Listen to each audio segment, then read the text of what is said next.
The fork stopped halfway to Gray's mouth, suspended in air like time itself had stuttered, and in the sudden stillness of that expensive Seattle steakhouse, he heard something that made his blood remember temperatures it hadn't felt in 20 years. Not a sound from the restaurant itself, where conversations continued their predictable rhythm of business deals and anniversary celebrations, but an absence of sound, a particular quality of silence that only exists in the moment, before a child asks a question they shouldn't need to ask. His eyes tracked to the entrance where a small figure in an oversized yellow raincoat stood backlit by street lamps, and every instinct honed by years of surviving impossible situations screamed that this moment mattered in ways he couldn't yet define.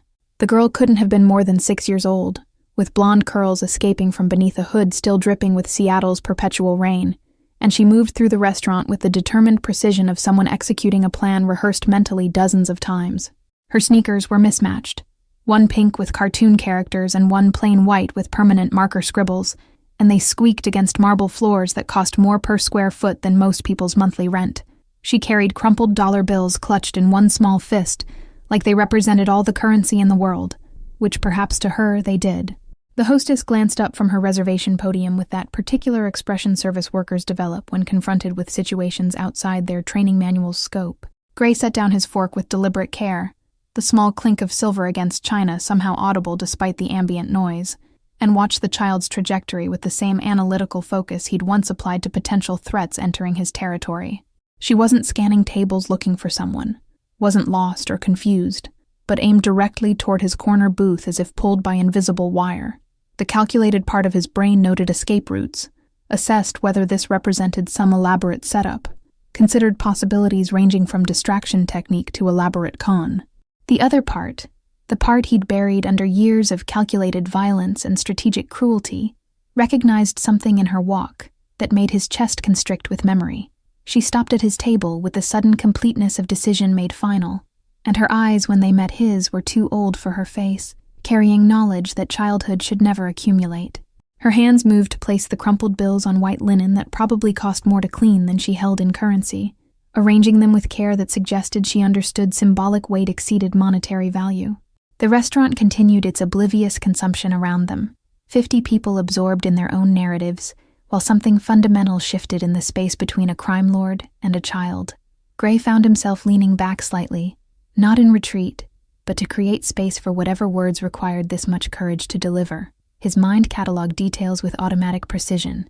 The fraying hem of her raincoat, the band-aid on her left knee decorated with stars, the way her chin lifted in anticipation of rejection. "If I pay, can you stop the screaming?"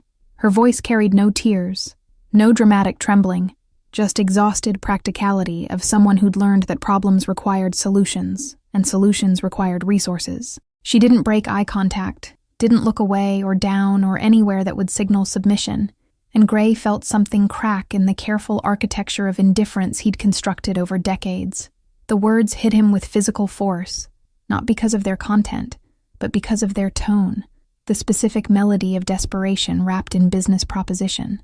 "The man upstairs screams every night, and my mom works, and I can't sleep, and I counted all my money, and this is what I have." The explanation tumbled out with rehearsed efficiency, as if she'd practiced this presentation, refined it, understood she had limited time before adult intervention separated her from her objective. Gray's fingers drummed once against the table's edge, the only external sign of internal recalibration happening at speeds that had kept him alive through 3 separate assassination attempts. His mouth opened to respond with some dismissal that would send her away without answers, but the words died before reaching air because he suddenly understood what had frozen his fork. It wasn't her appearance or her request that triggered recognition, but the specific quality of desperate calculation that had brought her here. She'd assessed her problem, identified someone with power, and made approach despite all reasonable fear because the alternative was continuation of intolerable circumstances. That particular combination of courage and mathematics belonged to children who'd stopped being children too early, who'd learned that survival sometimes required negotiations with dangerous people. Gray knew this because he'd been that child once, standing in different restaurant making different plea to different man who'd looked at him with same mixture of surprise and recognition. The memory surfaced unbidden, himself at 7, asking neighborhood loan shark for help with his mother's debts, offering to work off the amount in whatever capacity required. The loan shark had laughed, then sent him away with warning about knowing his place.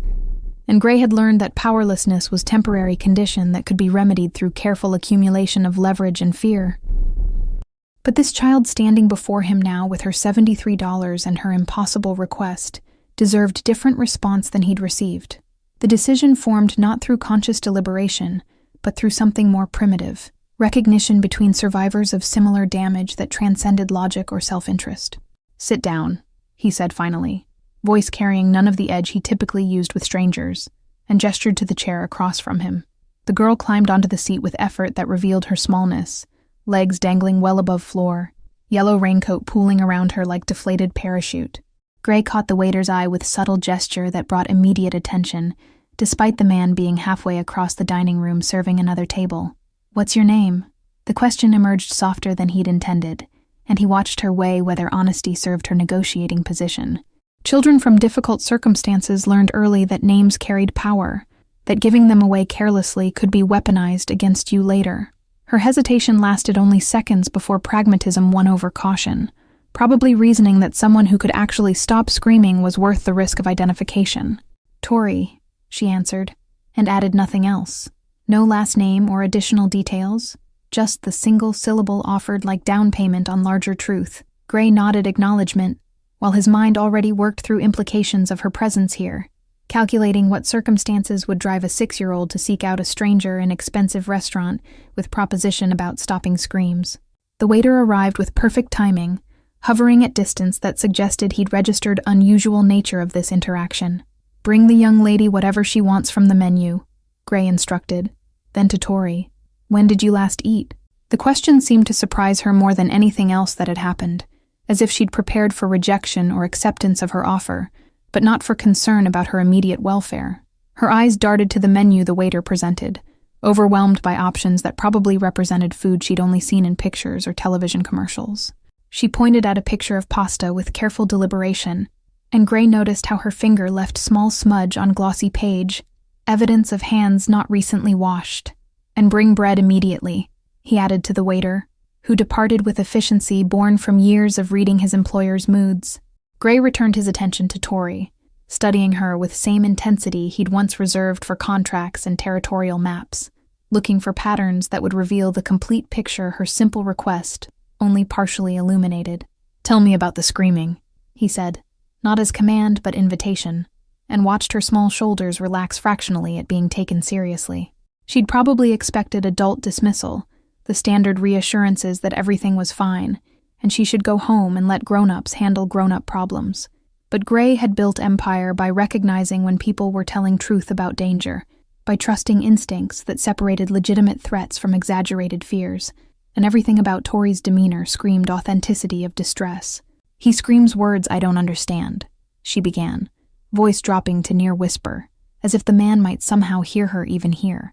"Sometimes he's crying too, but mostly just screaming, and it goes on for hours, and the walls are really thin, and I can hear everything even with my pillow over my ears."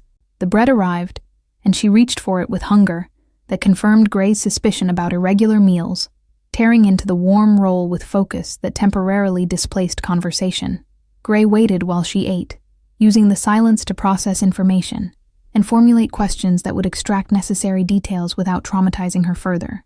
The screaming she described didn't sound like domestic violence or substance abuse, but more like night terrors or psychological break, someone fighting demons visible only to themselves.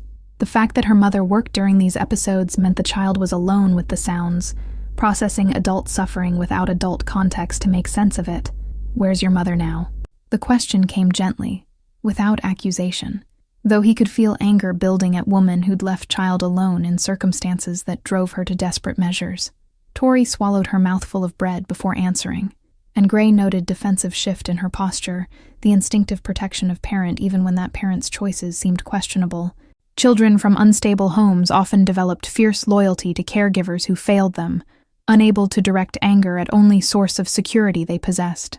"She works at the hospital, night shift in the emergency room," Tori explained with pride that suggested this information represented important credential. "She saves people's lives, so she has to be there even when she's tired, and I'm big enough to stay home alone because I'm 6 now, and I know all the safety rules." The defensive quality in her voice revealed previous challenges to this arrangement, probably from teachers or neighbors who'd noticed signs of inadequate supervision. The hostess materialized beside the table with professional concern, barely masking horror at breach of restaurant protocol, reaching for Tori with gentle hands designed to extract problems without causing scenes. Gray's eyes shifted to her with the kind of look that made experienced men reconsider their entire life trajectory, and she froze mid-reach, as if she'd suddenly remembered standing near live ammunition. "The young lady and I are having a conversation," he said quietly, voice carrying the particular softness that people who truly understood violence used instead of volume.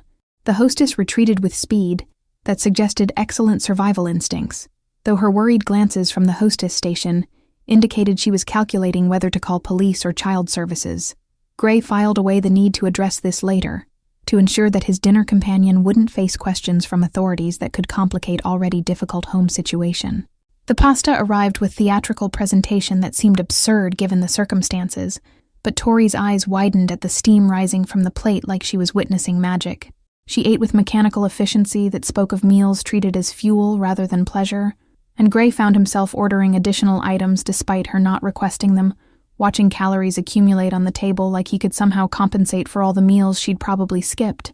Between bites, she returned to her explanation with the persistence of someone who knew opportunity might not present itself again, determined to make her case completely before dismissal came. "I tried asking him to be quieter, but he didn't answer when I knocked, and my mom said not to bother him because everyone has problems."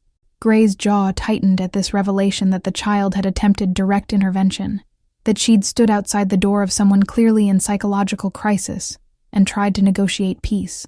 The courage that required was substantial, but so was the danger, and he found himself grateful that her knocking had gone unanswered. "How long has this been happening?"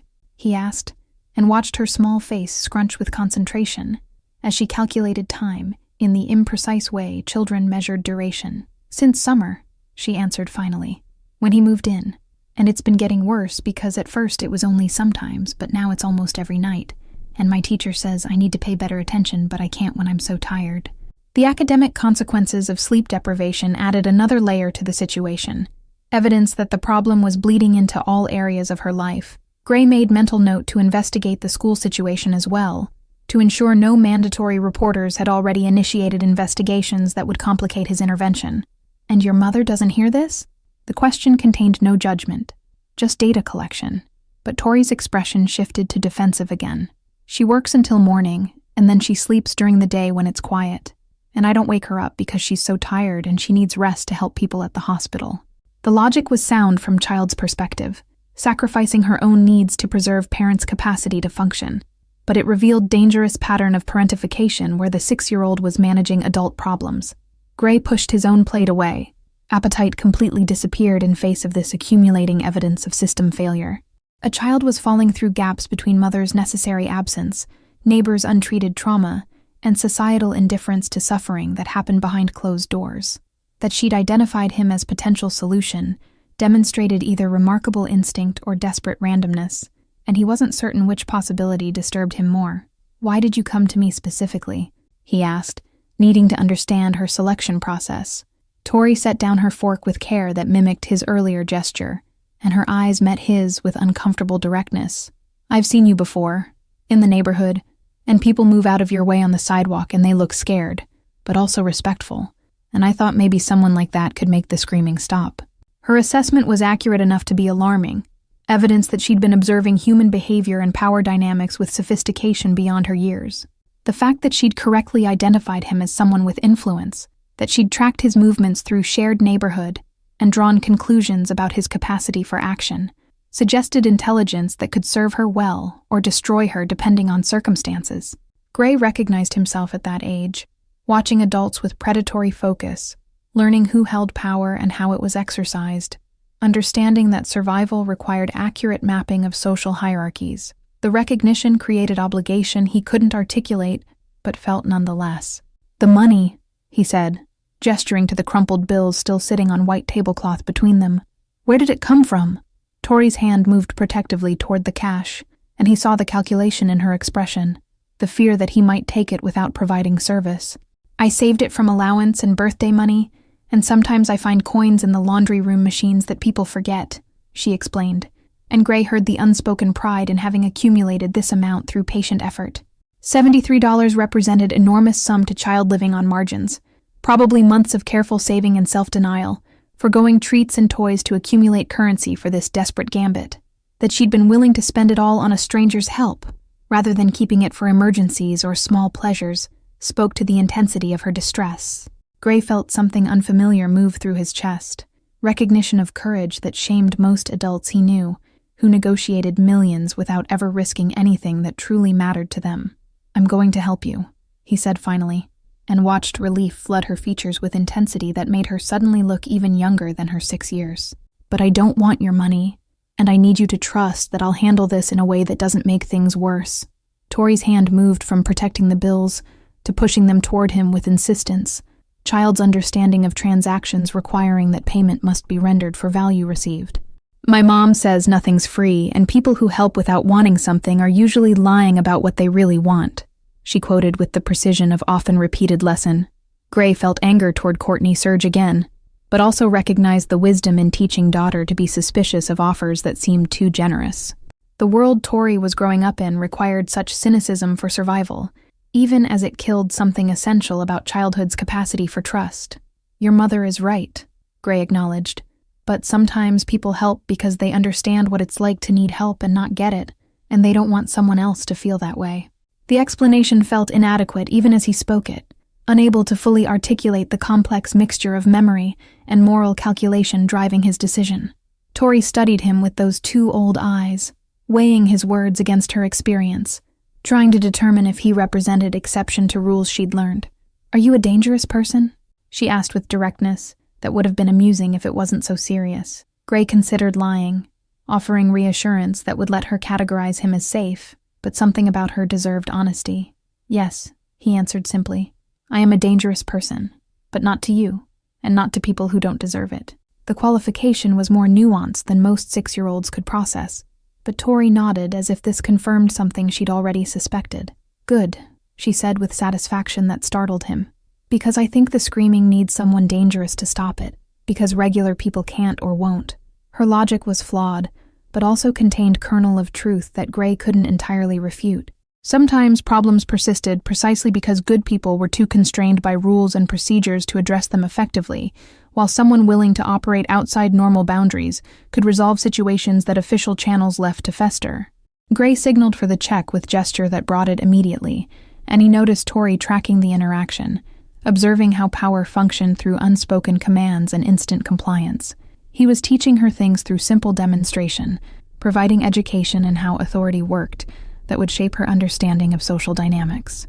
The responsibility of that made him more careful with his movements, aware that she was studying him as template for how capable people navigated the world. "I need your address," he said while signing the receipt, and Tori recited it from memory with precision that suggested she'd prepared for this moment. Pike Street, not far from his own residence in completely different building that might as well have existed in separate universe given the difference in amenities and security. "Don't tell your mother about this conversation yet," he instructed, and saw brief conflict cross her features before she nodded agreement. The request to keep secrets from parent clearly violated other lessons she'd been taught, but her need for solution outweighed her loyalty to transparency. Gray stood, and Tori slid off her chair with less grace than she'd climbed up, yellow raincoat resuming its parachute-like quality around her small frame. She looked up at him from height that emphasized the disparity in their sizes and power, and he saw trust in her expression that he absolutely did not deserve, but would try to honor nonetheless. "How long will it take?" she asked as they walked toward the exit, and Gray appreciated the practical question that focused on timeline rather than method. "Soon," he promised, deliberately vague because he needed to assess situation before committing to specific schedule. "But it will stop. I guarantee that." Tori smiled at him then, first genuine smile she'd displayed all evening, and it transformed her face from tired and worried to briefly, heartbreakingly young. The hostess watched them leave, with expression that suggested she was absolutely calling someone the moment they cleared the door, but Gray's reputation would smooth over any concerns before they became actual problems. He held the door for Tori, and she stepped out into Seattle rain that had intensified during their meal, pulling her hood up against the cold. "Thank you," she said with formality, that suggested someone had taught her manners even in circumstances that weren't always kind, and then she was gone. Yellow raincoat disappearing into the wet darkness like ghost who delivered message and fulfilled purpose. Gray stood in the rain for several minutes after Tori disappeared, letting the cold water soak through his expensive suit while he processed what had just happened and what he'd committed himself to doing. The restaurant's warm light spilled onto the sidewalk behind him, evidence of world he could return to if he chose. But something fundamental had shifted in that conversation, with a 6-year-old girl carrying $73. His phone buzzed with messages from associates who expected responses, business that had seemed urgent an hour ago and now felt entirely irrelevant. He pulled out the device and typed brief instructions to his most trusted investigator, a former FBI analyst who'd discovered that working for Gray paid better and asked fewer ethical questions than government employment. The message contained Tori's address and simple directive: comprehensive background on all residents of the building, particular focus on apartment above the girls' unit, discretion absolutely essential. The response came within seconds, confirmation that the task was understood and would be executed with speed, that Gray's reputation and compensation made standard. The walk to his own building took 15 minutes through neighborhoods that transformed with each block, prosperity giving way to maintenance deferred, security systems replaced by broken locks and hope. Gray noticed details he'd trained himself to observe: cameras that worked versus cameras that were theatrical props, graffiti that marked territory versus graffiti that was purely artistic expression, the way people moved on streets with relaxed confidence or hunched wariness that telegraphed everything about local power structures. Pike Street existed in transitional zone where gentrification pressed against entrenched poverty, conflict creating instability that could tip either direction. Tori's building was exactly what he'd expected: 5-story structure from the 1970s with exterior paint peeling in strips, and lobby door that didn't quite close properly despite multiple repair attempts. The security systems panel hung loose from the wall, wires exposed like open surgery, and the mailboxes bore dents, suggesting they'd been forced open repeatedly. Gray cataloged these vulnerabilities with automatic assessment, mind already planning improvements that would materially alter the safety profile of every resident, not just his specific concern. He didn't enter the building, not yet, but positioned himself across the street where angles allowed observation of multiple windows, including those he'd calculated must belong to Tori's apartment. Lights were off, confirming her mother's night shift schedule, and Gray felt renewed anger at circumstances that left child alone during hours when predators prowled. The apartment directly above showed dim illumination, flickering quality suggesting television left running, and as he watched, he heard it begin. The screaming started low, almost conversational in volume, then built with momentum that suggested inevitability, someone sliding down slope they couldn't arrest. Words were indistinct from this distance, but the anguish in them carried clearly, raw sound of someone reliving trauma that wouldn't release its grip. Gray understood immediately that this wasn't manufactured drama or substance-fueled rage, but genuine psychological crisis that required intervention beyond anything child should have to negotiate alone in darkness below. He timed the episode with his phone's stopwatch, clinical documentation of pattern that would inform his response strategy. 23 minutes of escalating intensity before it broke into sobbing, then another 10 minutes of gradually diminishing distress before silence reclaimed the night. Gray imagined Tori listening to this cycle, trying to sleep through sound that violated safety that homes were supposed to provide, and his hands clenched with rare display of emotion he usually controlled with better discipline. His phone vibrated with preliminary report from the investigator, information assembled from databases that theoretically required warrants, but which money and connections made accessible. The screamer's name was Marcus Webb, 34 years old, honorably discharged Marine who'd done 3 tours in Afghanistan before medical retirement for psychological reasons. No criminal record, no history of violence toward others. Recipient of multiple service medals that testified to courage that hadn't protected him from what he'd witnessed and participated in overseas. The report included employment history showing spotty pattern of jobs started and abandoned, medical records indicating prescriptions for PTSD medications that had been filled irregularly, and financial information revealing disability payments that barely covered rent and basic expenses. Marcus Webb was drowning slowly in system that acknowledged his service with insufficient support, and his screaming was the sound of someone going under for what might be the final time. Gray recognized the profile of man who needed help, but lacked resources to access it, Another veteran failed by country that had used him and then abandoned him. Tori's mother's information came next. Courtney Hayes, 31 years old, emergency room nurse working double shifts to support daughter after divorce from husband, whose location was listed as unknown. Her financial situation was precarious, paycheck-to-paycheck existence, where single unexpected expense could trigger cascade of missed payments and escalating crisis. No criminal history, strong employment record, evidence of someone working desperately hard to provide stability in circumstances that made stability nearly impossible to achieve. The investigators' report included photographs from social media and public records, and Gray studied Courtney's face with attention that had nothing to do with the task at hand. She was beautiful in an exhausted way that showed someone burning themselves as fuel to keep others warm. Dark circles under eyes that smiled despite having reasons not to. Her hair in the photos was always pulled back practically, no time or energy for vanity, and her clothes suggested someone who bought functional rather than fashionable, because there was never budget for both. Gray forwarded the information on Marcus to his personal physician, doctor who'd treated various injuries over the years, without asking questions that would have complicated both their lives. The message included instruction to research best treatment facilities for severe PTSD, places where actual healing happened rather than storage locations that warehoused difficult cases. Money wasn't constraint.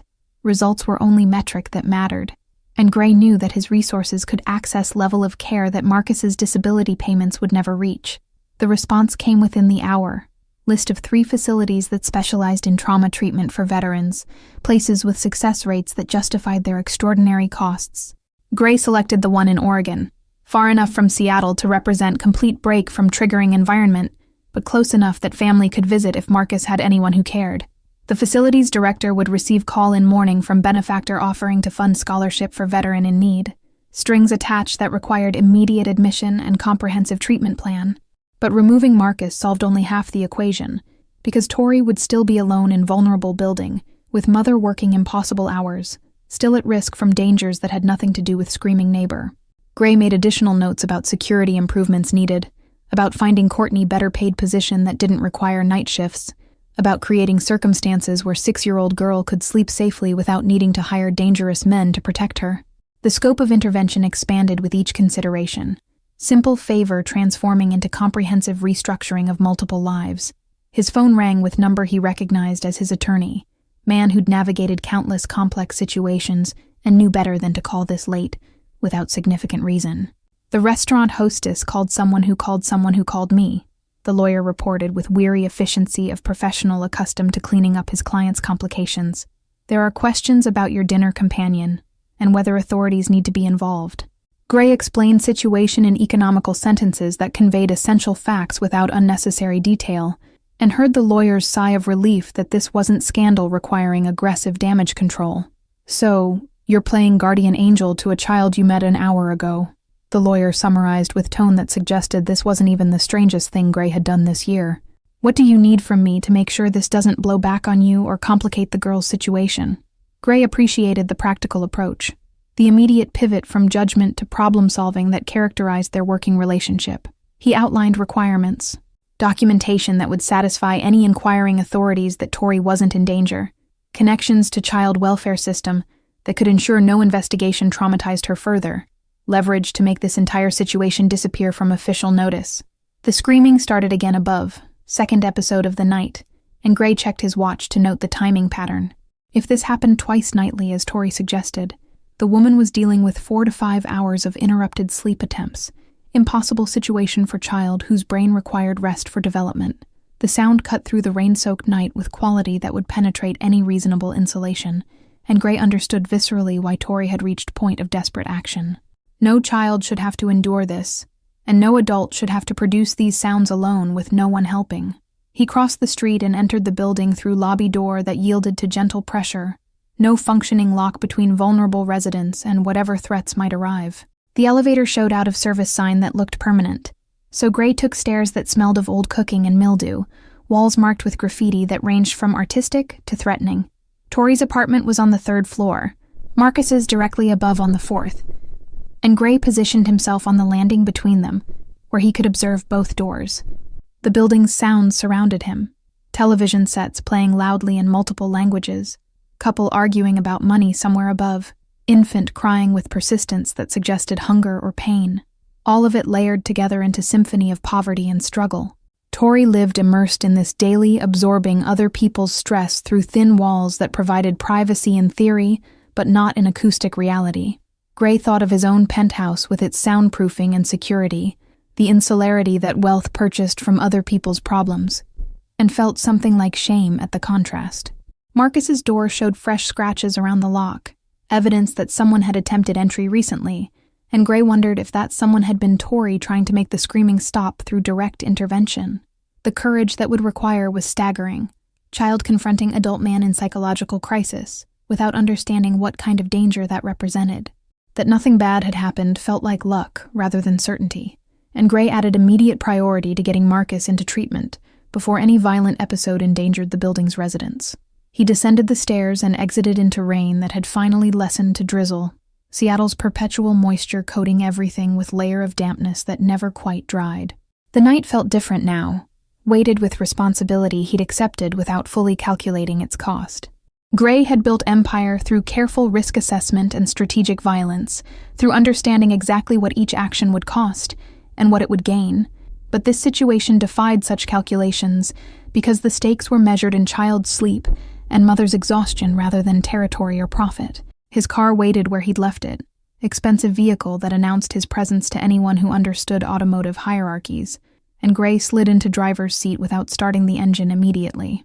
He sat in darkness, reviewing everything he'd learned, constructing intervention strategy that would address root causes rather than just treating symptoms. Marcus needed treatment, Courtney needed better employment, Tori needed security and stability, and somehow Gray had appointed himself architect of solutions to problems that weren't his responsibility by any rational measure. The steering wheel was cold under his hands, and Gray noticed his own reflection in the rearview mirror, face that had forgotten how to show vulnerability years ago staring back at him with expression he didn't immediately recognize. It took several seconds to identify the emotion as hope, dangerous feeling that he'd trained himself to suppress, because hope led to expectations, and expectations led to devastation when they weren't met. But Tori's face when he'd promised help had triggered something dormant, possibility that his power and resources could serve purposes beyond accumulation and self-protection. Gray's penthouse occupied the entire top floor of a building designed to make proximity feel like distance, where neighbors never met in hallways because private elevators delivered residents directly to their domains. The space was decorated with art that cost more than most people earned in lifetimes, furniture selected by designer who understood that wealth should announce itself through understatement. Floor-to-ceiling windows displayed Seattle's glittering skyline, city lights reflecting off Puget Sound in patterns that suggested beauty, rather than the struggle happening in streets below. He poured whiskey from bottle older than Tori, liquid amber catching light as it filled crystal hand-blown by artisan in Venice. The ritual usually brought comfort, familiar sequence marking transition from business to personal time, but tonight the alcohol tasted like accusation. Gray set down the glass after single sip, unable to enjoy luxury while imagining child lying awake listening to screams. His phone displayed the investigator's complete report, hundreds of pages of data distilled from databases and surveillance and public records. Every detail of Marcus Webb's and Courtney Hayes' lives, laid bare with impressive and invasive efficiency. Gray read through medical records documenting Marcus's deterioration, treatment plans started and abandoned, medications that worked until they didn't. The trajectory was clear, man sliding toward complete breakdown without intervention that his circumstances couldn't provide. Courtney's employment records showed dedication bordering on self-destruction, double shifts accepted whenever offered, vacation days accumulated but never taken, performance reviews praising her competence while noting exhaustion that supervisors documented but didn't address. Her bank statements revealed mathematical tightrope walk, where single unexpected expense would trigger overdraft fees cascading into larger financial crisis. $300 in savings represented her entire safety net, amount Gray spent on single dinner without conscious thought. The divorce records told story of marriage ending not in dramatic betrayal, but grinding incompatibility. Husband who'd wanted different life than parenthood offered, and had simply left rather than continuing to pretend. No child support payments in 2 years, no contact information current enough to pursue legal remedies, just absence where partnership should have been. Courtney had absorbed the full weight of single parenthood without support system that made such circumstances survivable. Gray walked to the windows and looked down at city spreading beneath him, millions of individual stories playing out in lighted windows and darkened streets. Somewhere in that urban sprawl, Tori was alone in an apartment listening to Marcus's trauma, waiting for Mother to return from saving other people's lives. The distance between his position and hers could be measured in miles, but felt more accurately calculated in different currency entirely. His reflection in the glass showed man who'd spent 20 years building walls between himself and vulnerability, who'd learned that power came from emotional distance and strategic cruelty. The face staring back was handsome in way that money and discipline maintained, no softness or doubt visible in features that had been trained to reveal nothing. But behind that carefully constructed mask, something was shifting, old foundations cracking under weight of 6-year-old's desperate courage. Gray's own childhood rose in his memory with clarity he usually suppressed, images he'd learned to lock away because remembering served no strategic purpose. His mother working 3 jobs to keep them in an apartment not much better than Tori's, himself waiting alone through nights when neighborhood sounds carried threats that sometimes materialized. The loan shark he'd approached at 7 had taught him that asking for help from those with power was exercise in humiliation, that weakness invited exploitation rather than protection. That lesson had shaped everything that followed, the careful accumulation of resources and reputation that transformed him from vulnerable child into man others feared. Gray had built empire on principle that he would never again be powerless, never again be at mercy of others' whims or cruelty. Every decision had been calculated to increase his invulnerability, to ensure that he controlled outcomes rather than being controlled by them. But Tori's question had bypassed all those defenses with precision that felt almost surgical, reaching directly to the child he'd been, before learning that survival required becoming someone else entirely. "If I pay, can you stop the screaming?" Wasn't just request for help, but reminder that he'd once needed someone to stop his own screaming and no one had come. The recognition created obligation that transcended rational self-interest, connection to his former self that he couldn't dismiss or ignore. His phone buzzed with message from the Oregon Treatment Facility's director, confirmation that they could accept Marcus Webb immediately upon his consent to admission. The scholarship had been arranged through Foundation, Gray maintained for exactly such purposes, charitable vehicle that allowed intervention without direct attribution. Cost was substantial, but irrelevant. Number in account that would decrease without impacting his life in any measurable way, while potentially saving Marcus's life entirely. The logistics were straightforward. Convince Marcus that accepting treatment wasn't admission of failure, but exercise of courage. Transport him to facility with dignity rather than force. Ensure transition happened smoothly enough that Tori would wake to silence rather than absence. Gray had orchestrated far more complex operations, had moved pieces across boards where mistakes meant death rather than mere complications. This should have been simple application of resources to problem, but something about it felt more personal than any business he'd conducted in years. He opened laptop and began drafting email to hospital administrator where Courtney worked. Recommendation for nurse whose performance reviews suggested she was wasted in current position. The message came from anonymous donor who'd funded new wing and whose suggestions carried weight of continued financial support. It suggested Courtney Hayes be considered for day shift supervisor role that would increase her pay by 40%, while eliminating night work that was clearly burning her out. The email felt like playing God, rearranging lives through invisible influence that subjects would never know to question or resist. Gray paused before sending, aware that he was crossing lines that even his usual moral flexibility found questionable. But Tori's exhausted face haunted him, and Courtney's bank statements testified to desperation that made intervention feel like necessity rather than interference. He pressed send before doubt could transform into paralysis. His attorney called again, this time with better news. Child welfare inquiries had been redirected through channels that would ensure no investigation traumatized Tori unnecessarily. Documentation existed now that would satisfy any concerned parties that the girl was safe, that adult intervention was appropriate and protective rather than predatory.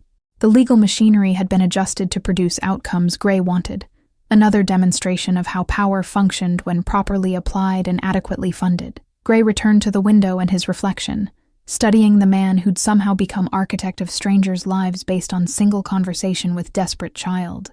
His empire had been built through violence and intimidation, through understanding that fear was more reliable than love, and that loyalty purchased through self-interest lasted longer than loyalty earned through affection. These principles had served him well, had elevated him from poverty to penthouse, from powerless to powerful. But they offered no guidance for current situation, no framework for understanding why he cared whether Tori slept peacefully or whether Courtney's exhaustion might finally ease. The emotions moving through him felt foreign and uncomfortable, vulnerability that threatened carefully maintained equilibrium. Gray had learned to eliminate weaknesses that others could exploit, and caring about people created vulnerabilities that were almost impossible to defend against. Yet he couldn't seem to stop himself from caring, couldn't dismiss Tori's courage as merely amusing anecdote, or Courtney's struggle as someone else's problem. The recognition that he'd once been them, once needed help that never came, had opened door he'd kept locked for decades. Behind that door waited all the feelings he'd suppressed to survive, all the needs he'd learned to deny because acknowledging them only created pain when they went unmet. Morning brought Seattle's typical gray sky, clouds pressing low over city like weighted blanket, and Gray found himself outside Marcus Webb's building before 8 a.m., with purpose he hadn't fully articulated even to himself. The exhaustion of sleepless nights sat heavy in his bones, unusual for someone who'd trained himself to function on minimal rest, but his mind had refused shutdown while planning interventions that grew more complex with each consideration. Marcus emerged from the building at 8:15, and Gray's first in-person sight of the man complicated his carefully constructed narrative. The veteran wasn't the monster Tori's description might have suggested, but rather painfully ordinary, medium height and build, moving with careful deliberation that suggested someone aware of his own fragility. His clothes were clean, but worn, jeans and jacket that had seen better years, and his eyes scanned the street with hypervigilance that never quite settled anywhere. Gray followed at distance that allowed observation without detection, watching Marcus navigate morning routine that revealed its own patterns of dysfunction. The veteran stopped at corner store for cigarettes, hands shaking slightly as he counted exact change, thanking the clerk with courtesy that seemed to cost him effort. He walked 3 blocks to VA clinic, where he apparently had regular appointment. Entering building that Gray's research had revealed was chronically understaffed and overwhelmed by patient load. The wait would be long, Gray knew from his investigator's report. Hours of sitting in crowded waiting room for 15-minute session with overworked therapist who couldn't possibly address depth of trauma Marcus carried. The system was designed to process veterans rather than heal them, to maintain them at functional baseline rather than restore them to anything resembling wellness. Marcus would emerge with prescription refills and appointment for next month, cycle perpetuating indefinitely without hope of actual resolution. Gray made phone call to the Oregon facility's director while sitting in his car outside the clinic, arranging details that would transform Marcus's trajectory if the man could be convinced to accept help. The director was former military herself, understood the specific combination of pride and shame that made veterans resist treatment, even as they drowned. She offered to make initial contact personally, to frame the opportunity in terms that might penetrate Marcus's resistance. 2 hours later, Marcus exited the clinic looking more exhausted than when he'd entered, clutching pharmacy bag that presumably contained medications that would dull symptoms without addressing causes. Gray watched him walk with head down against drizzle that had started, shoulders hunched in posture that spoke of defeat so complete it had become permanent condition. The urge to intervene immediately was strong, but Gray forced himself to patience that strategy required. Instead, he drove to the hospital where Courtney worked, parking in visitor lot and entering through main entrance with confidence that made him effectively invisible despite expensive suit. Hospitals were places where everyone was focused on their own emergencies, where well-dressed man moving with purpose attracted no attention or questions. He located the emergency room and positioned himself in waiting area, with clear view of nursing station where Courtney would presumably be finishing her shift. She appeared at 7:30, emerging from secured area with exhaustion written in every line of her body, scrubs wrinkled and hair escaping from ponytail that had probably been neat 12 hours earlier. Gray watched her sign out and exchange brief words with colleague, professional smile that didn't reach eyes that held the particular flatness of someone running on reserves that had been depleted long ago. She was beautiful despite the exhaustion, or perhaps because of it, vulnerability that wealth and ease could never quite replicate. Courtney gathered her belongings from locker and headed toward exit, moving with the automaticity of routine performed too many times to require conscious thought. Gray let her pass, not ready yet to make contact that would reveal his involvement in her life's upcoming changes. He needed to understand her completely, before initiating relationship that would alter everything, needed to ensure that his intervention would help rather than harm, despite good intentions. He followed her at distance through parking lot to bus stop where she waited with other night shift workers, people whose jobs required them to labor while the city slept. The bus arrived, and she climbed aboard with others, finding seat by window where she immediately closed her eyes, stealing rest during 20-minute commute that would deliver her to building where her daughter waited. Gray watched the bus disappear into traffic, then returned to his car to continue surveillance that felt increasingly like obsession. The investigators' report had included Tori's school information, elementary school 3 blocks from their apartment, where she presumably walked alone each morning. Gray arrived at the building just before dismissal, parking where he could observe without being obvious, and watched stream of children emerge into afternoon accompanied by parents or older siblings, or in small groups that suggested neighborhood friendships.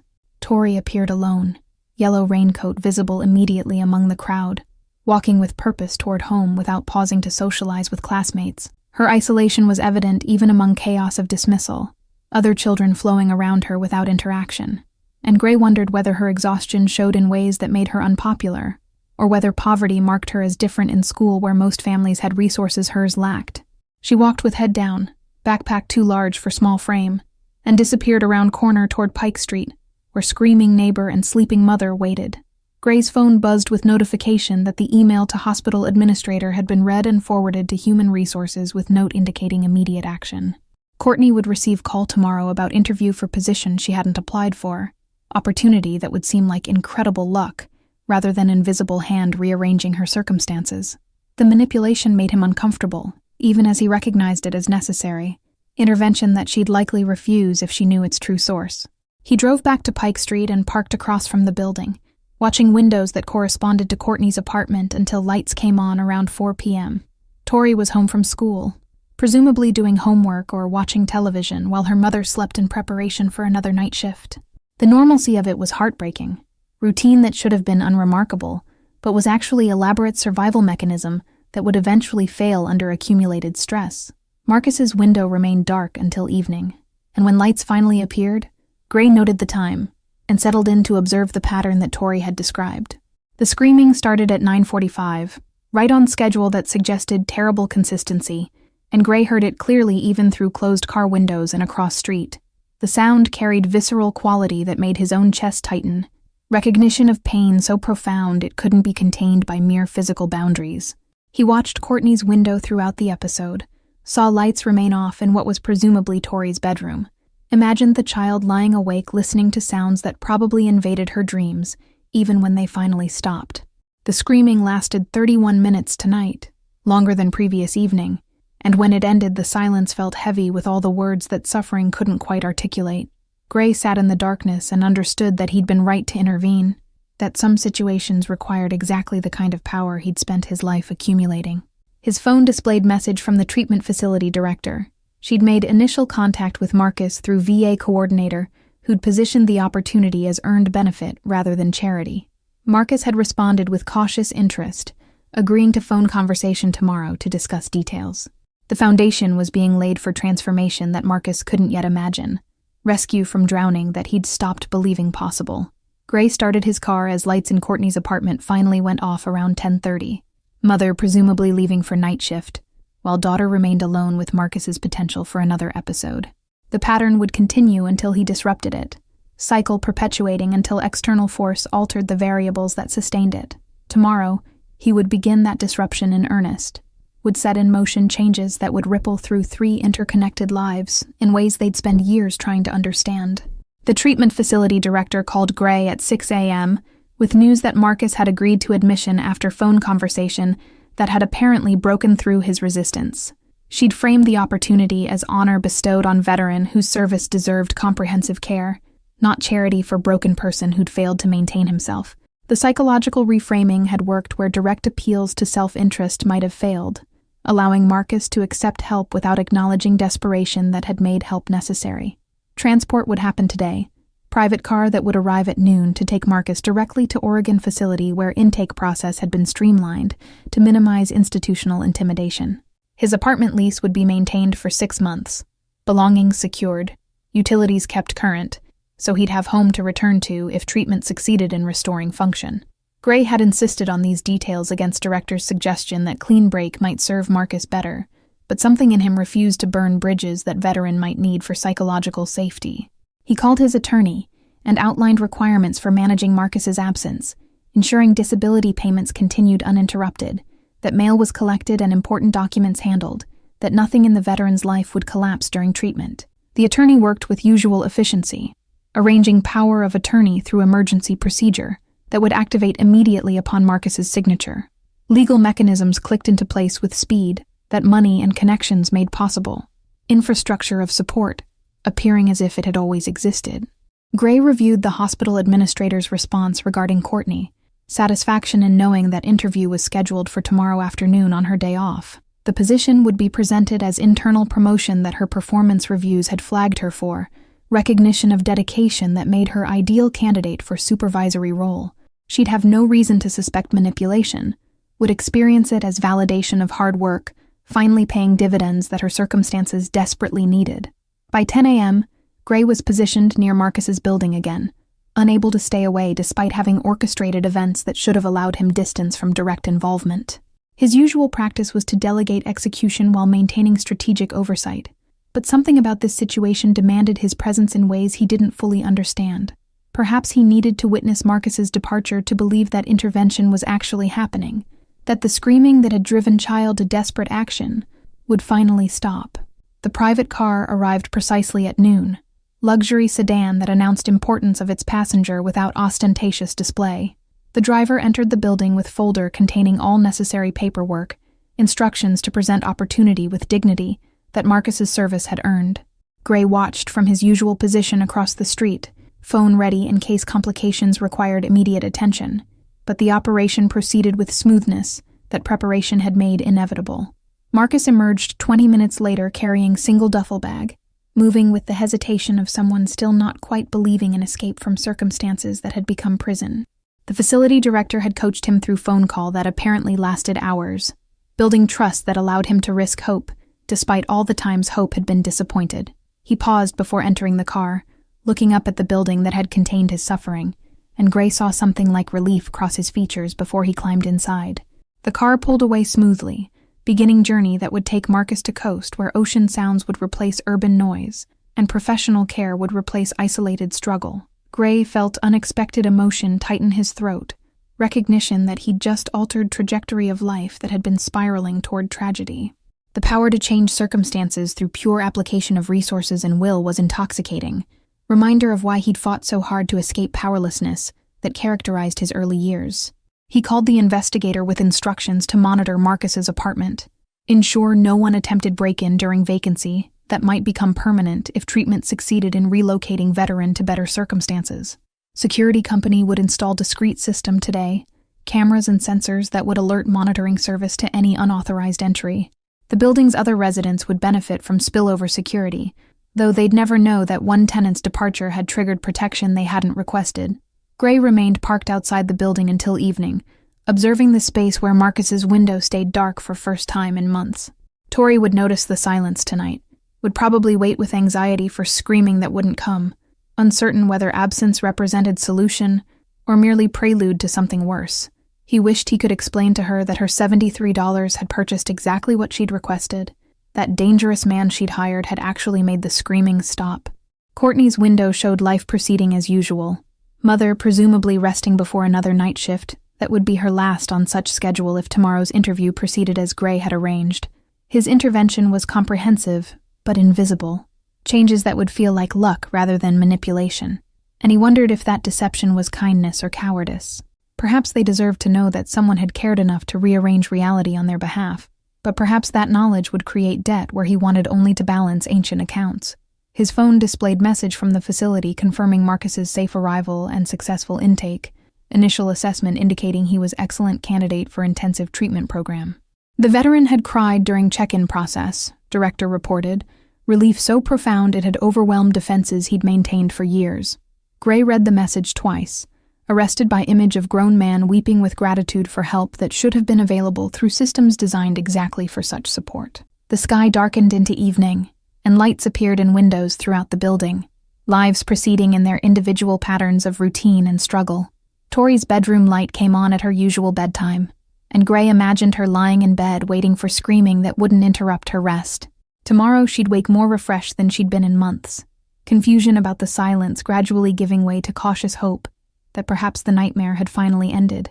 Courtney left for her shift at 10:15, walking to bus stop with exhaustion that tomorrow's interview might begin to address. Gray watched her disappear into night, then finally started his car and drove back to Penthouse that felt emptier than usual despite its careful decoration and expensive contents.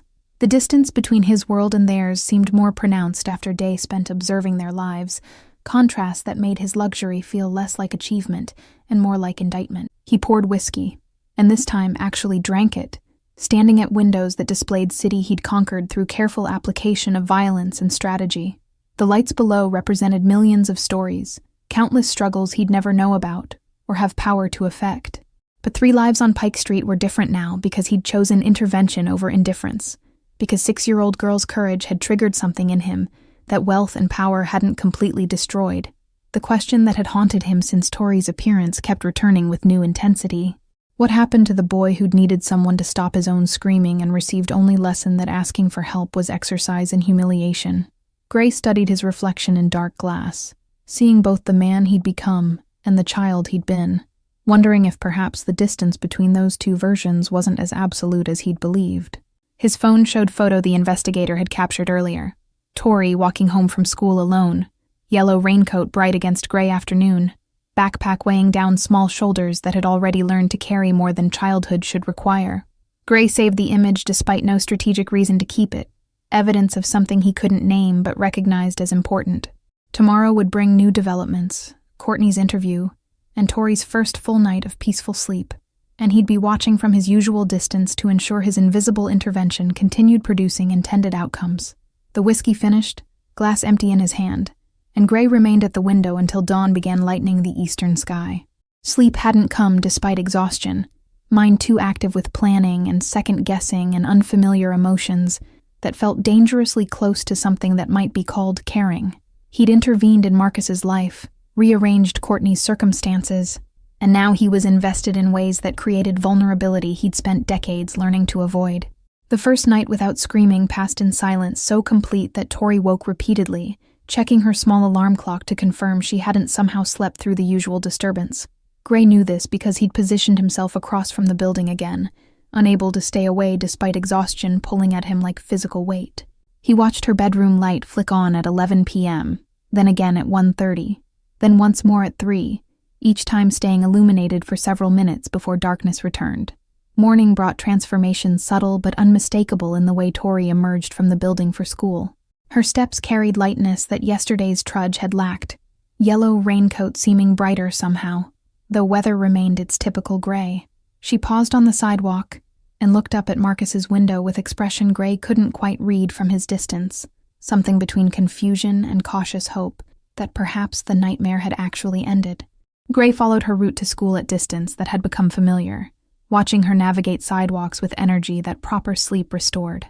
At the crosswalk near her school, she helped smaller child retrieve dropped backpack, interaction he hadn't observed in previous days when exhaustion had narrowed her focus to mere survival.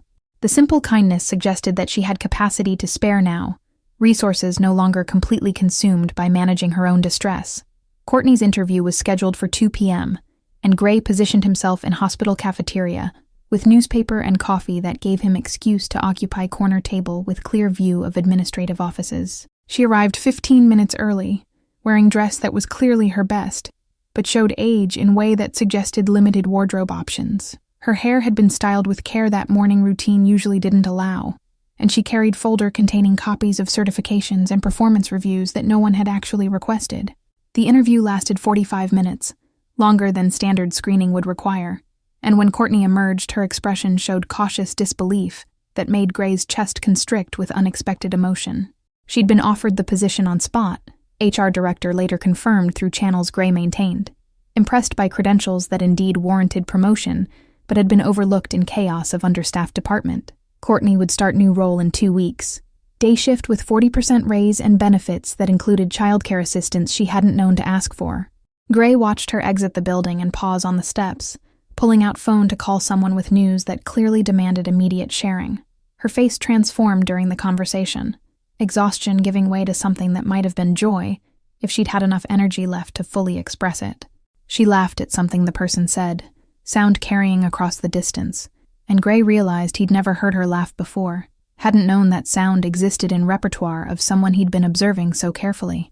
3 days passed in pattern that established new normal. Marcus's window stayed dark. Tori walked to school with increasing energy. Courtney worked her final night shifts with countdown mentality of someone seeing finish line after marathon. Gray maintained surveillance with dedication that would have alarmed him if he'd stopped to examine his own behavior, unable to disengage from situation he'd set in motion, despite having achieved stated objectives. The investigators' reports documented Marcus's progress in treatment, early stages showing typical resistance giving way to engagement as he began processing trauma with therapists who had time and training to actually help. Group sessions with other veterans created community he'd been lacking, men who understood his experiences without needing explanation or justification. The facility's director reported cautious optimism about long-term prognosis, suggesting that Marcus might emerge from treatment genuinely healed, rather than merely stabilized. Tori's teacher sent note home praising improved attention and participation, document Gray intercepted through channels he'd established in school's administrative system. The teacher attributed changes to some positive development at home, unaware that the positive development was simply absence of nightly trauma that had been eroding the child's capacity to function. Gray added the note to file he was compiling, evidence of intervention's success that he reviewed with satisfaction that felt dangerously close to pride. Courtney's first day on new shift coincided with Tori's discovery that afternoons could include more than just waiting for Mother to wake. Gray observed their reunion after school with something uncomfortably close to voyeurism, watching through carefully positioned cameras as mother and daughter walked to park together for first time in recent memory. They sat on swings talking with animation that suggested conversation about something other than logistics and survival, relationship beginning to expand beyond crisis management. The building itself seemed different in Marcus's absence, other residents commenting to each other about the unusual quiet in ways Gray's audio surveillance captured and transcribed. No one knew where the veteran had gone, speculation ranging from family emergency to hospitalization to arrest, but universal response was relief rather than concern. His suffering had been disturbing their lives more than any of them had acknowledged while it was happening. Burden lifted, revealing how heavy it had actually been. Gray's attorney called with update on Marcus's legal affairs, everything proceeding smoothly with disability payments secured and apartment maintained exactly as promised. The foundation's scholarship required quarterly reports on recipients' progress, documentation that would allow Gray to track Marcus's trajectory even after direct surveillance ended. Control was being maintained through institutional structures rather than personal involvement, transition that should have felt like appropriate distance, but instead registered as abandonment of responsibility. His own sleep had improved marginally, with knowledge that Tori was sleeping peacefully, correlation he noticed, but refused to analyze too deeply. The penthouse felt less like sanctuary, and more like expensive cage, isolation that he'd once treasured now seeming like poverty of different kind. Wealth had bought him privacy and security, but also separation from the kind of connection he was observing between Courtney and Tori, relationships sustained through shared struggle rather than comfortable independence. 2 weeks after Marcus's departure, Tori returned to the restaurant where she'd first approached Gray, appearing at dinner service with same determination, but different energy entirely. The hostess recognized her immediately and moved to intercept, but Gray caught her eye with slight headshake that communicated permission for the child's approach. Tori navigated between tables with confidence that proper sleep had restored, yellow raincoat replaced by purple jacket that looked new, suggesting Courtney's improved finances were already manifesting in material ways. She stopped at Gray's table and carefully placed $73 on the white linen, bills no longer crumpled, but neatly arranged. Same money he'd refused to accept weeks earlier. The screaming stopped, she said simply, voice carrying gratitude and confusion in equal measure. And my mom got a better job, and I wanted to say thank you even though I don't understand how you did it. Her eyes searched his face for explanation he couldn't provide without revealing extent of his intervention. Gray looked at the money between them, currency that represented everything to child who'd saved it, and nothing to man who'd spent thousands making her request reality. I didn't do anything that required payment, he said carefully, maintaining fiction that her $73 had somehow purchased the comprehensive restructuring of 3 lives.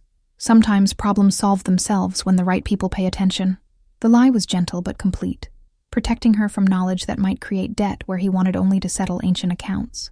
Tori studied him with those two old eyes that seemed to see through carefully constructed deception, child's intuition recognizing that his explanation didn't match the scope of changes she'd experienced.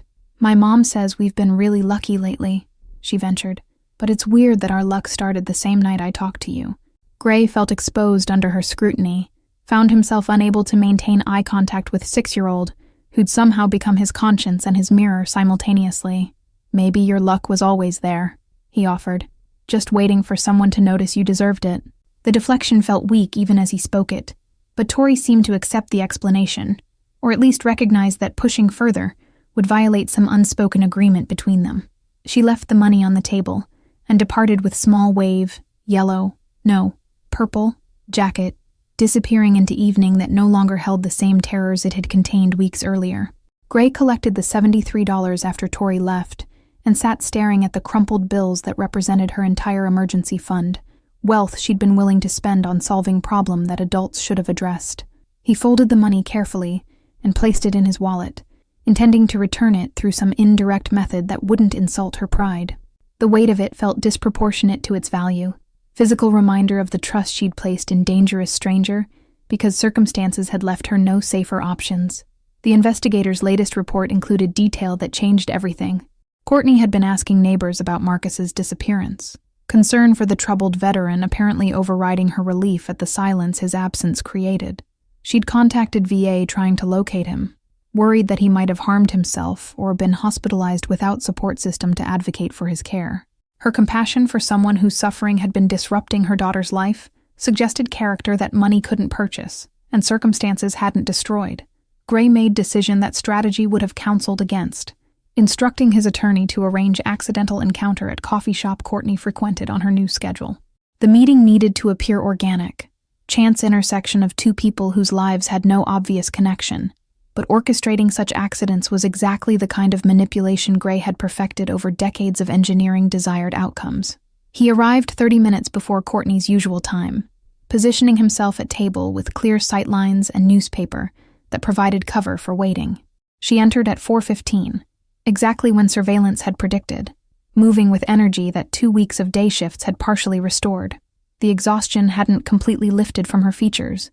Years of sleep debt couldn't be erased in mere days, but something fundamental had shifted in the way she carried herself. Gray watched her order coffee with pleasant exchange with barista, normalcy of the interaction suggesting she had capacity for social connection when survival wasn't consuming all available resources. The accidental meeting happened when she turned from counter and nearly collided with him, coffee threatening to spill, before his hand steadied her cup with reflex that was genuine despite staged nature of encounter. "I'm so sorry," she said immediately. Automatic apology of someone accustomed to assuming fault, and her eyes lifted to his with startled recognition that he hadn't anticipated. "You're the man from the restaurant," she continued. "The one Tori talked to about the screaming." Gray's careful planning evaporated in face of her direct acknowledgement, script he'd prepared becoming useless when she'd already identified their connection. "She told you about that?" he asked, buying time to recalibrate while his mind raced through implications of her knowing about their interaction. Courtney's expression shifted through several emotions too quickly for him to catalog, settling finally on something between gratitude and suspicion that suggested intelligence he'd underestimated despite having read her entire life history. "She said a man in an expensive restaurant promised to help, and then the screaming stopped, and I got promoted, and Marcus disappeared, and I don't believe in coincidences that comprehensive." Her voice carried accusation wrapped in curiosity, demand for truth that he couldn't deflect with usual evasions. Gray gestured to empty chair at his table, invitation that she accepted after brief hesitation, sitting with posture that suggested readiness to flee if his explanation proved threatening rather than reassuring. He explained in carefully edited version that omitted surveillance and manipulation, while acknowledging intervention on Marcus's behalf, framing it as connecting troubled veteran with treatment resources that foundation he supported had available. Courtney listened with focus that suggested she was hearing both what he said and what he didn't say, parsing truth from performance with skill developed through years of reading patients in emergency room. "And my promotion?" she asked when he finished. "Was that also your foundation's work?" Gray met her eyes and made choice that felt like jumping without knowing depth of water below. Yes. The admission hung between them with weight of confession, and he watched her process information that confirmed her suspicions about extent of his involvement in her life. Her expression cycled through anger at manipulation, gratitude for results, confusion about motivation, finally settling into something that might have been understanding. Why? She asked simply, question containing multitudes about his reasons and methods and what he expected in return. Because your daughter asked me to stop the screaming with courage that most adults don't possess, and I remembered being her age and needing help that never came. The truth emerged more complete than he'd intended. Vulnerability he rarely displayed cracking through carefully maintained facade. Courtney's face softened at his explanation, recognition of shared damage that created connection despite the gulf between their circumstances.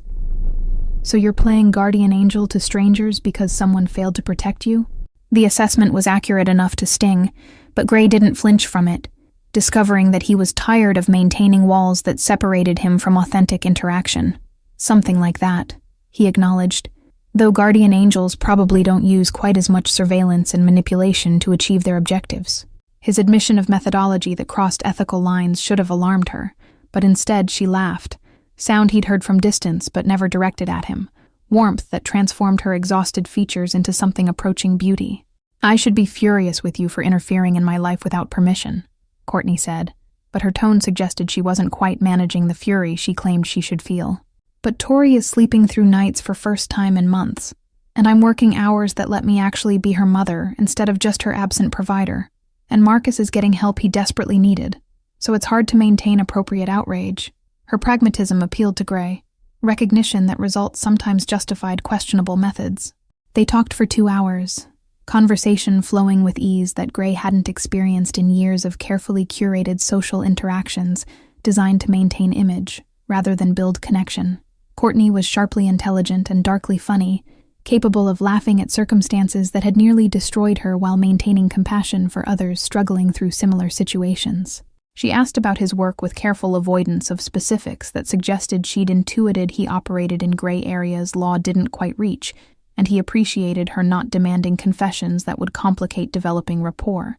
He walked her to bus stop when coffee shop began closing, Seattle evening cooling into night that no longer held quite the same edge of threat it had carried weeks earlier. Can I see you again? Gray asked at the stop, question feeling both absurd given his resources and genuine given his uncertainty about her response. Courtney studied him with assessment that took in expensive suit and careful grooming and underlying loneliness that money couldn't quite disguise. On one condition, she said finally, no more secret interventions in my life without asking first.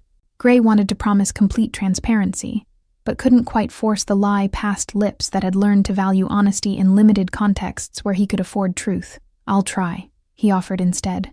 But I've spent 20 years solving problems through careful manipulation, and changing fundamental approach patterns might take time. His candor seemed to satisfy her more than false promises would have, acknowledgement of limitations creating foundation for trust, more solid than pretended perfection. She gave him her number before boarding the bus that would take her back to Pike Street, and Gray watched vehicle disappear into traffic with feeling he couldn't quite name but recognized as hope. The emotion was dangerous and destabilizing. Vulnerability that could be exploited by enemies who'd learned his patterns over years of conflict and competition. But standing alone at the bus stop with Courtney's number in his phone, Gray found he didn't care about strategic implications, too focused on possibility of connection to worry about costs that connection might eventually demand. He returned to Penthouse and poured whiskey that tasted different tonight, celebration rather than anesthetic, and stood at windows looking down at city that seemed less alien than it had weeks earlier. Somewhere in that sprawl of lights, Tori was sleeping peacefully, and Courtney was probably already planning questions she'd ask on their next meeting, and Marcus was working through trauma with professionals who might actually help him heal. Gray had disrupted 3 lives through application of power and resources, and for first time in years, the disruption felt like creation rather than destruction. His reflection in the glass showed man who'd somehow become entangled in human connection, despite carefully constructed isolation. Criminal who'd been recruited by 6-year-old to use his danger for protection, rather than predation.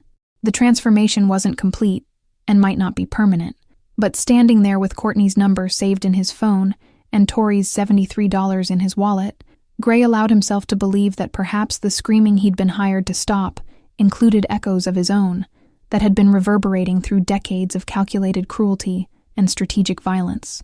3 months transformed relationships that initial interventions had made possible, time allowing connections to deepen beyond crisis that had sparked them. Gray and Courtney met twice weekly at coffee shop that had hosted their first deliberate encounter, conversations expanding from careful revelation to comfortable familiarity. She'd learned selective details about his business operations without demanding specifics that would force him to choose between honesty and safety. Pragmatic acceptance that some knowledge was better left unacknowledged. Tori had noticed her mother's improved mood and drawn accurate conclusions about its source, observing Gray at distance during several of their public meetings with assessment that made him simultaneously proud and uncomfortable. She'd approached him once outside coffee shop to inform him that her mother deserved someone nice, and that if he hurt her, she knew people who might hurt him back, threat delivered with 6-year-old seriousness that made it somehow more potent than adult intimidation would have managed. Marcus had completed initial treatment phase and transitioned to outpatient program that allowed him to maintain apartment while attending daily therapy sessions at local facility Gray's Foundation had connected him with. The veteran's progress was documented in quarterly reports that showed gradual healing occurring in increments too small to notice daily, but transformative when viewed across months. He'd started volunteering at VA, helping other veterans navigate treatment resources he'd learned existed, turning his own suffering into expertise that served others still drowning in similar darkness. The building on Pike Street had undergone subtle improvements that residents attributed to new management company rather than individual intervention. Security system that actually functioned, repairs to lobby door and elevator, fresh paint that covered years of accumulated grime.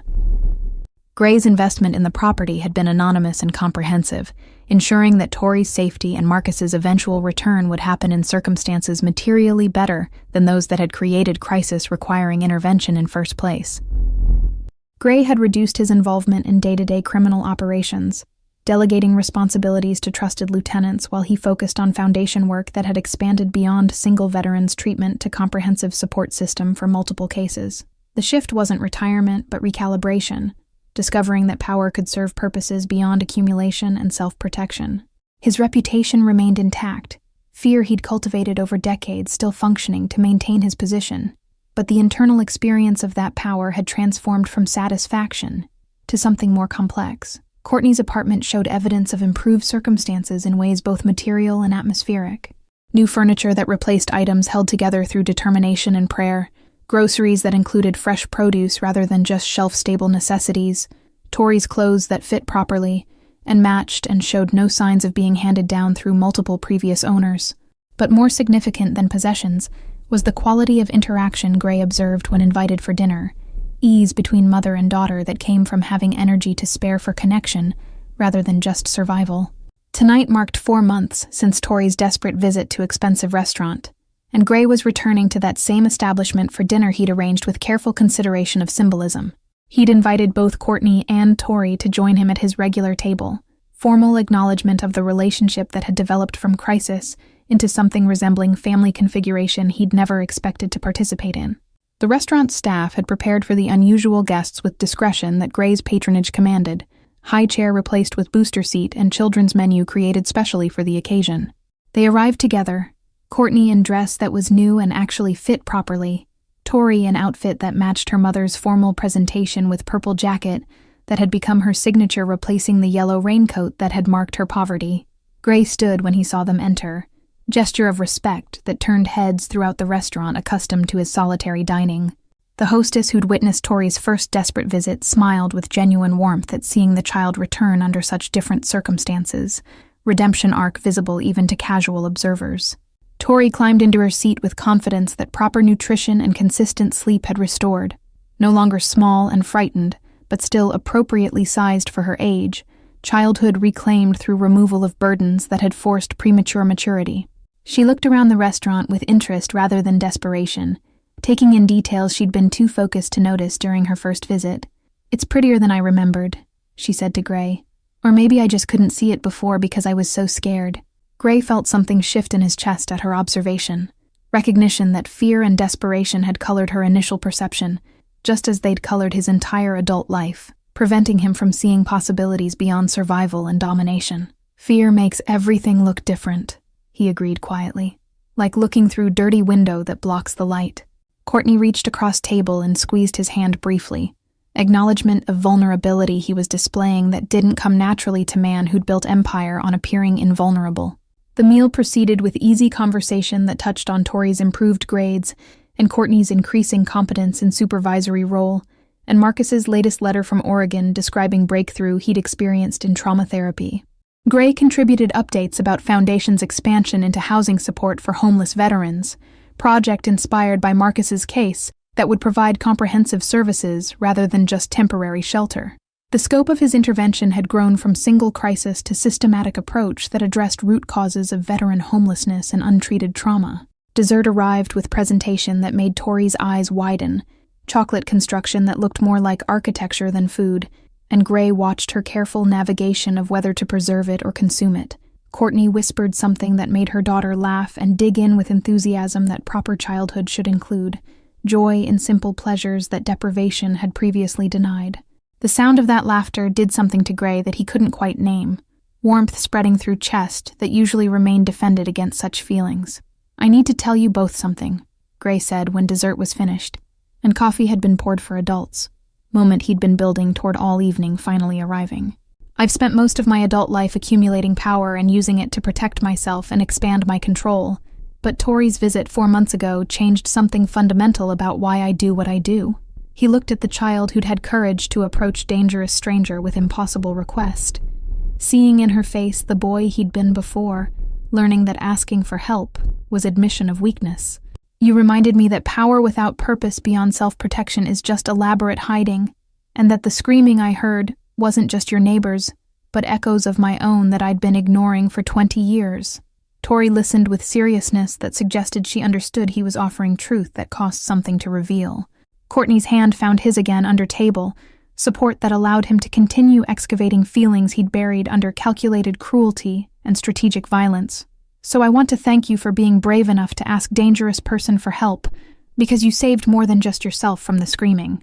Gray's voice carried emotion he usually controlled with better discipline, cracks in facade revealing the damage underneath that Tori's courage had forced him to finally address. The restaurant continued its oblivious consumption around them, but at their table something fundamental was being acknowledged, connection between 3 damaged people who'd somehow found healing through each other's courage to be vulnerable. Tori reached across table and patted his hand with gesture that was simultaneously childish and impossibly wise, comfort offered from someone who understood suffering despite her age. "You're welcome," she said simply, "and thank you for stopping the screaming even though I couldn't really pay you what it was worth." Gray smiled at her assessment, recognition that she'd understood from beginning that $73 wasn't adequate payment for what she was requesting, but had offered it anyway, because asking was more important than having sufficient resources. "You paid me exactly what it was worth," he corrected gently, pulling the crumpled bills from his wallet where he'd kept them for 4 months, "because your courage was the currency I needed, not your money." He handed the $73 back to her, watching her face cycle through confusion to understanding to something that might have been wisdom beyond her years. "But I want you to keep this safe," he continued, "because someday you might meet someone who needs help and has courage to ask for it, and then you can be the dangerous person they hire." The concept clearly appealed to her, possibility of becoming helper rather than just recipient of help, transformation from victim to protector that Gray recognized from his own trajectory. She carefully folded the bills and put them in her pocket, treating them as sacred trust, rather than merely returned money, understanding that he was giving her more than currency. Courtney watched this exchange with expression that suggested she was revising her assessment of man who'd intervened in their lives through manipulation and surveillance, but had somehow become essential part of their transformation. They left restaurant together into Seattle night that smelled of rain and possibility, 3 people whose connection defied conventional categories, but felt more like family than many legal relationships managed. Gray walked them to bus stop where he'd first asked Courtney for second meeting, 4 months creating routine that transformed strangeness into comfort. "Next time we're doing this at my place," Courtney said firmly, "because you've paid for enough expensive dinners and I want you to eat my cooking and tell me honestly whether it's terrible." Gray accepted the invitation with smile that felt unpracticed but genuine, expression his face had forgotten how to form during years of maintaining image rather than experiencing emotion. The bus arrived and Tori waved from window as it pulled away, yellow, No, purple, jacket visible, until vehicle disappeared around corner into night that no longer held the terrors that had driven desperate child to seek help from dangerous stranger. Gray stood alone at bus stop and realized he wasn't actually alone anymore, that somewhere in process of stopping screaming, he'd been recruited into connection that had transformed isolation into belonging. He walked back toward his building through neighborhoods that felt different now that he understood them as containing stories, rather than just resources or threats. Millions of individual struggles that his power could occasionally address, if applied with Tori's courage and Courtney's compassion. The penthouse waited above with its expensive art and careful decoration, but Gray found himself hesitating before entering, aware that returning to isolation after experiencing connection would feel more like imprisonment than sanctuary. His phone buzzed with message from Marcus, first direct contact between them since the veteran had departed for treatment. Simple thank you and update that he was coming home next month, ready to rebuild life with tools he'd learned through comprehensive care that Gray's intervention had provided. Gray saved the message with satisfaction that felt entirely different from pleasure he'd derived from successful business operations, recognition that this success was measured in healing rather than conquest, in connection rather than control. The screaming that had brought them all together had stopped, but something new had emerged in the silence. Possibility that power could serve purposes beyond self-protection, that danger could be recruited for protection rather than predation, that asking for help was sometimes the bravest action available rather than admission of weakness. Gray carried these revelations up to Penthouse that felt less empty than it had 4 months ago, understanding that Tori's $73 had purchased transformation none of them had expected, but all of them desperately needed. Thank you all for following this story. If you've connected with Gray, Tori, and Courtney's journey, please write in the comments from where you're watching this story unfold. Don't forget to like, subscribe, and share this video. Your support means everything and helps me continue bringing these stories to you. Sometimes the bravest thing we can do is ask for help, and sometimes the most powerful thing we can do is offer it.